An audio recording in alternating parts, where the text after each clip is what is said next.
Hello everyone, it's the Great Pumpkin, and I'm here because I'm honestly bored and I want something to do, so I'm gonna try to entertain you by doing a little bit of whatever on earth I feel like. So, I'm just gonna go through and I'm gonna start doing some random stuff and seeing how it works out. So, I'll pick a title for this video when I'm done with yeah, we'll see how it turns out. I'm just gonna go with it on the fly, so, um, yeah, gonna pick a theme, new project in my videos. Go to the Battlefield 1 theme, and don't honestly care because I'm gonna put my theme at the beginning, but like I said in the last episode, if you have any of these gears with check marks in them, those are gonna appear. And seeing as the Battlefield theme is that, I'm just gonna leave it as such. So if you go ahead and hit R2, it'll show you a preview of whatever you're putting in. It's pretty odd, but who cares? Let's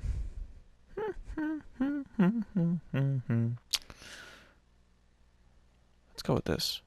Okay, so we're gonna select that video, and since we already have the custom theme in there, or not the custom, the pre-made theme from the Battlefield 1 theme, excuse me, we're going to select just the video because the way the pre-made themes are set out is they already have the title, the outro, and the whatchamacallums. Yeah, the intro, the title, and the outro. And the stinger. Stinger, I don't understand why they call it a stinger clip.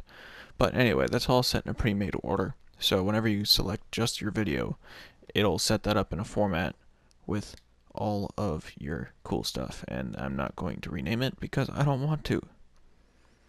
So, as you can see, there's the intro, the title, the video, skip all the way to the end, the outro, and the stinger. So that'll just fit your video right in there. Already ready to go. So now that you've got the format done, it's very easy to just go through and do whatever you want. You go ahead and hit R2 to watch it as the clips go by, go straight into your video. The thing I like to do most is transitions, actually, because they're fairly easy and you can do them in some cool ways. Transitions. Access these by hitting X to add with a plus. Oh, I can't add a transition with that? Oh, it's because there's already a transition there. Okay, we're skipping lessons. Hit square on that little orange bit and go to edit transition because there's already one there, although I don't know what on earth it is. So we're just going to replace it. You can pick any one of these transitions you want, it doesn't really matter, it's just your personal preference. The crossfade is like such, it just blurs into the next one. A fade from color brings you in from a black screen. Fade to color fades you out. Fade through color, however, brings you into blackness and then out again. That's the one I like to use the most. A blur fade. It's just like the crossfade, but it's a bit blurry. Block fade, same thing. It's just a little bit pixelated. HSB is really cool. I like it. I don't know why, but it's really cool. Desaturate goes to black and white, and then apparently to color. And the burn fade is... I honestly don't know why that exists. It's just odd. I don't like the burn fade much, but you've got all sorts of wipes. Got horizontal stripes. You got rotating for those weirdos who use PowerPoint. Back in like 2010, you learned Microsoft PowerPoint in school. Oh boy. That fancy, wonderful tool. Let's do that again just for the fun of it. Or even better, the zoom in function. Everything about these transitions is PowerPoint. So let's just go with a classic. Working as defaults. If you decide to do one of these pre-made intros, it'll come with the title, your name, and your icon all ready to go because it assumes that's what you want. If that's not what you want, hit square. Go to edit overlays. And here you can choose which overlay on the left side you want to edit. I'm going to take out the flower first And what am I going to put in? Let's put in a Band-Aid. A Band-Aid. So once you select an overlay, it's going to ask you how long of a duration you want that overlay to be on screen. Let's set it for all 8 seconds. Then you're going to be asked what options you want to use to edit it. So transform is moving it around anywhere you want. Let's put a Band-Aid there. You can use the opacity function to make it fade or look faded all the way out to nothing or all the way up to full scale. Sticker animations you can use look like. So we're going to do that one because that one looks like a plane propeller. Anyway, there's a couple different weird ones. I have never got really the point of the middle animations because it's kind of weird. The only one I've ever used is a pulse, and that's when I want to like emphasize. It's like a heartbeat moving. Or maybe sometimes you'll do that bounce, but it's just weird. The spin, if it's a picture, sure, go for it, but if you're going to do it on words, don't ever do a spin. The worm, for some reason. So we're just not going to pick one. And then the same thing for the exiting. It'll just show you whatever, and you pick one. Sticker duration, if you decide you didn't like how it went, and you want it to go longer or shorter, you can lengthen it or shorten it, but each one has a minimum time that it will shorten to. So you just pick whatever time. Layer order, I've actually never messed with this one, but you know, honestly, I've never messed with layer order. Layer order. Oh, okay, so that's just messing with it. So that's just selecting without using the D-pad. I'm using the D-pad right now, but if you go to layer order, you can pick whichever one you want. It's just an easier way to use the D-pad then. Okay, so I'm going to pick the tulip and delete it because I picked the Band-Aid. And I'm not going to add because that's dumb. I'm going to transform, so I'm going to put the Band-Aid where the flower was and leave it at that. When you go to the text, however, text overlays are a bit different. You want my name here. We'll use my name and we'll edit that. So when you're using text, there's a couple different options to it that you don't get with pictures. Text duration is the same as overlay duration. It's just how long you want the text to be on screen. You've got transform. You can move the text around wherever you want. And there's another bit with this. You can make them small. You can make it large. And that's with L1 and R1. You can make them however big or small you want. You can also use L2 and R2 to rotate any way you want. And align. Align is with square, and it'll make it to the right, middle, or left sides. So if you're trying to make things all nice and symmetrical and you don't really trust your hand at eyeballing it, go with align, and it'll help you out a lot. So we'll hit X to confirm that. Opacity, once again, if you want to fade it out. Maybe that's not as important as the big title, so you can make that a little less visible if you want. You go to color. These are the, well, first of all, edit text. You can just type in whatever you want. That's pretty standard. But the two text specifics are color and effects. Color, you've got a color wheel here. You can choose the hue.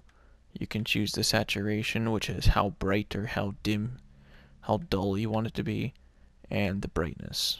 So I can have a really intense but not very bright red, and it'll make a dull looking blood kind of color. Or I can have a really bright but not very saturated one and make it any color I want. And most of the time on your little bar here at the bottom, it'll save the last 10 colors you used. So I use orange and red a lot, and I was messing around with black, white, gray, and light blue earlier. So it'll just save the last 10 colors and you can quick select those instead of having to go all the way back to the color wheel. So then go to text effects, and this is interesting because it's kind of like fonts, but you've already chosen the font. So when you first type in the text, when you first create the overlay, it'll ask you for a font, and you go select your font there. But this is just text effects. So you've got your standard, you've got your slightly raised, you've got your 3D shading, and these aren't labeled, but you just have to look at what they are. That's a metallic, there's a dull metallic, and there's all sorts of different things. The one I like to use most often nowadays is either the 3D shadow or, where is it? I like to use that. I like to use that a lot with just the dark outline, because when I'm doing my custom, when I'm putting a title on my custom page, my intro or outro, the color clash is kind of odd. So if I just leave the text white and I use the very prominent border here, it'll make it a nice black border so you can see what letter it is. And I don't know why the rest of these exist. They're just textures. That one's supposed to be like wood. That one's like leaves or something, leaf camo. It's like, why? I don't understand why anyone would want to use these, but you can just see that they are available if you do want to use them. I'm not going to knock you for that. That's your choice. But I personally just stay with like the top 5 up here. So for kicks, we'll go with the 3D sticking out. And then text animation does the same thing as the stickers do. You can do whatever you want, but there are 2 that are exclusive to text. There's marquee, which flashes it across the board like a marquee, or a lot of carnival rides, the lights are in flashing order across, and so that's what that is. And rainbow is, if this were a white piece of text, it would be rainbow across, but since it's not, it just pulses across as one piece instead of lighting each letter individually. So you could go with that if you wanted. And then, like I say, align is right, left, and center, and that's just the same thing as going to transform and hitting the square button. It'll do the exact same thing if you manually select it. So there you go. That is how you go ahead and do title pages and intros. You can do any of those overlay options anywhere else in your video, but most of the time you'll just do things like that however you want. When you get to the actual video, putting in a transition is hit square, go to add transition, and pick whatever one you want. You already saw this done. And it'll just go right through to pulling out those bands there. And I don't know why I squeaked in the middle of that. I honestly forget when I recorded this. But, yeah, so you can skip through whatever part to the video you want. And when you're editing a clip, not the overlays, there's many, many different options you can use here. As you can see, some of them, like the edit filter, layout, transition, and track 2, are not highlighted. You can't select those because you haven't added them yet. This is the editing page, not the adding page. So the thing I use most often is split clip, and that's when I'm trying to take parts of a video that I want to show and bits that I don't and separate them out. So to split the clip, I'm going to go and say, you know what, from the beginning of the clip to the spawn screen, okay, I'm in battle here, and I'm going to go to the exact second when I go out of the spawn screen into the tank. So I'll go right there, and I'll hit X to split. It'll ask for confirmation, and now I have 2 separate clips in my video.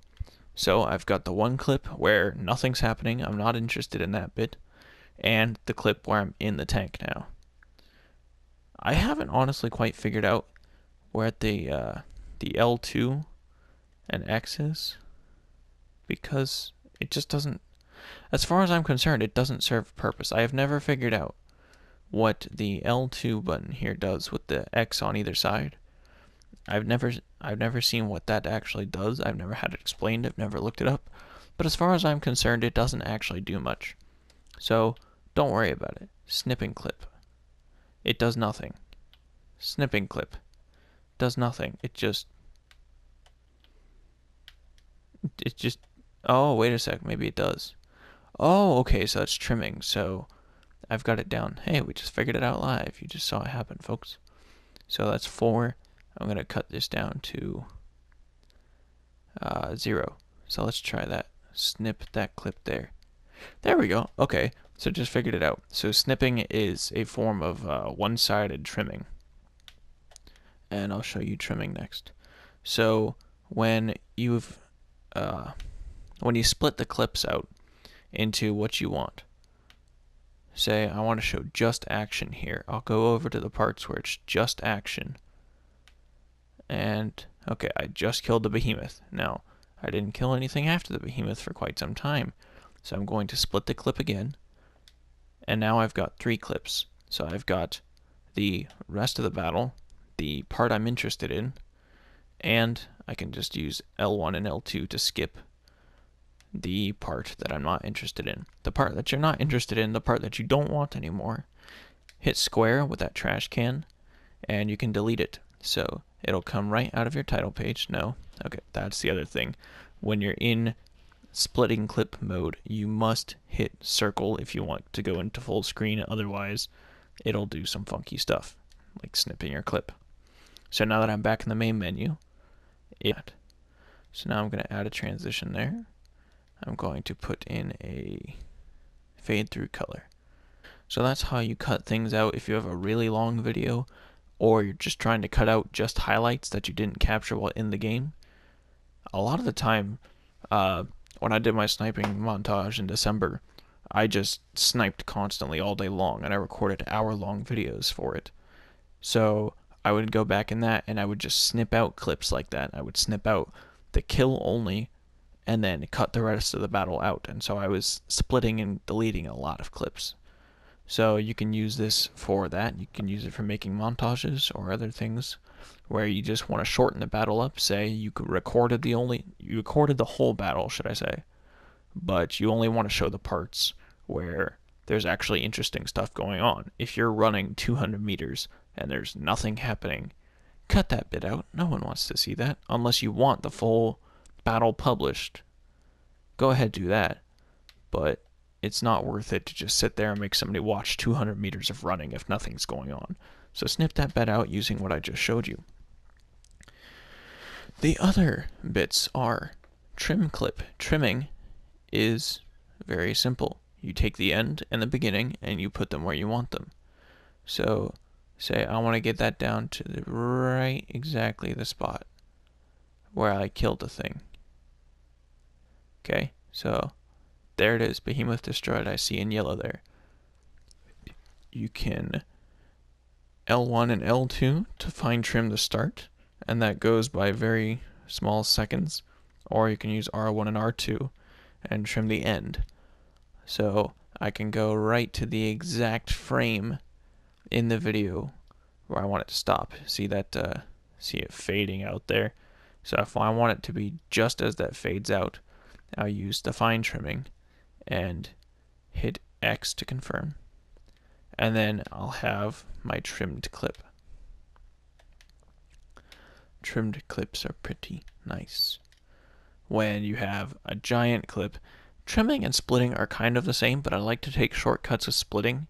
Trimming is getting down to the exact frame, and splitting is cutting out completely. So say you only have a 30-second clip, you don't want to split it necessarily. You can, but it's easier to just trim it because you can get down from 30 seconds to 5 seconds right when it happened.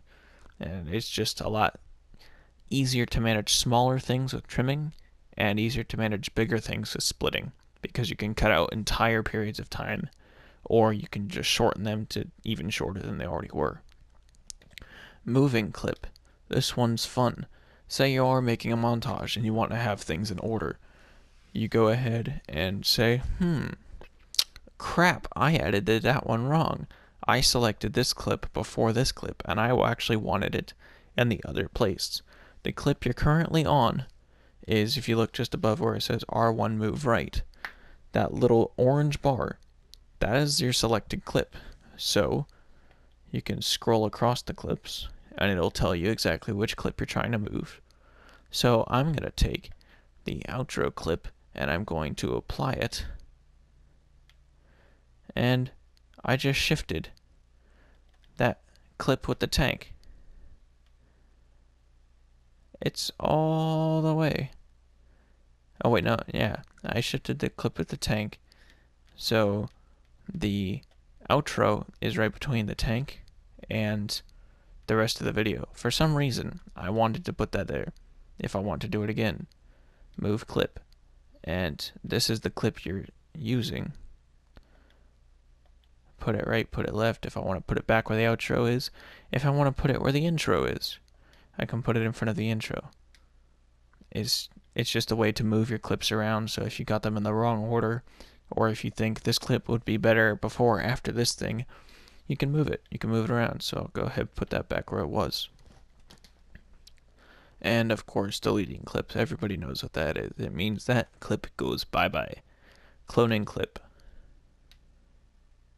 Why would I want to clone a clip? Well, say you want to show something in slow motion.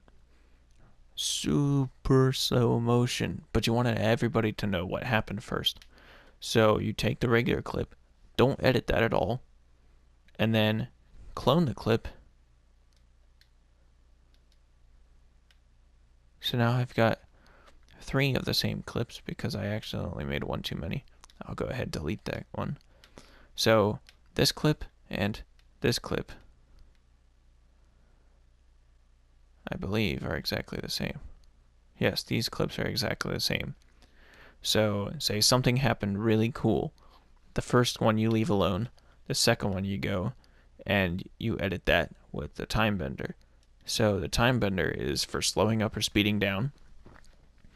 It can be used speeding up instead of cutting it. Instead of splitting or trimming, you want to just fast forward the whole thing. Go over to 2, 4, or 8 times as fast as you want, and it'll show you the current length. The original length is 3 minutes and 41 seconds. If I do it twice as fast, it'll show you the length of that, and so on and so forth. The same thing with slowing down. If you want to go slow-mo mode, I'll play the whole clip half the speed. It'll take me 7 minutes and 23 seconds, and you can go all the way down to 1/8 of the speed, turn a 3-minute clip into a 29-minute clip. For some reason, I don't know why you'd want to do that, but most of the time you would use that just for a very short clip that you want to emphasize and show in detail. When you do go, and actually I'm going to speed this up just for the sake of whatever.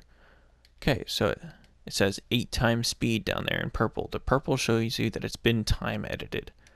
Go back to your time bender, and it'll still say it's at 8, but the bottom here is step or smooth. This step will be kind of choppy, and it'll look kind of like the camera's just shaking frame by frame through it all. Whereas the smooth, it'll try to blend everything together by, I don't honestly know how it works, but it tries to smooth it all together so it doesn't look as choppy. So with the 2 times, I can show you the difference there. The 2 times, since it's twice as fast, or sped up, that's step. You go to time bender again, you select smooth, and we'll want whichever you want to use. So it really doesn't matter, and that is your time bender. Time bending is awesome, cool, amazing. If you really, really want to get this out of the way, I just shortened it down to like 30 seconds. Oh, there's just some fun stuff to mess with. Go ahead and just screw around. Just screw around. It's fun. It's really fun to do. If you actually have a project you actually want to work on and make it look kind of cool, You can add all sorts of overlays. You can speed it up, take it down. You can cut out the boring bits. You can do anything you want. You can add another transition if you want. We'll go make that one cool. Got it. Behemoth destroyed. There was no Black and white. And straight up speed mode. It doesn't matter. You can do all sorts of things with ShareFactory. And when you're all done with it, you've got one other thing left to do. Go ahead and hit your options button. You can save the project, export it to gallery, or generate a thumbnail. If you want a screenshot of the video to be your thumbnail, then maybe you could put an overlay on that with something else later. Hit options, and whatever frame it's on, generate thumbnail is going to make a thumbnail with that. So the project thumbnail is now going to be that frame. And then you're ready to go. So hitting the circle button will bring out 4 options: exit without saving, save video and exit, share video and exit, or save project and exit. Save video and exit will, I believe, take all of the edits you made and put that in your capture gallery. Instead, saving project and exiting will put it in your ShareFactory files for you to come back to and continue to edit later. Exit without saving, that's pretty self-explanatory, but share video and exit. And that will be something for another time. And I'm going to cut this video short now. So, thank you very much for watching, and if you for some reason made it all the way through this video, I don't know why, thank you for sitting through my rambling. I could have split this all up into a lot of smaller parts, but honestly, I just got bored. So, see you later. Thanks for letting me ramble, and I'll talk to you soon.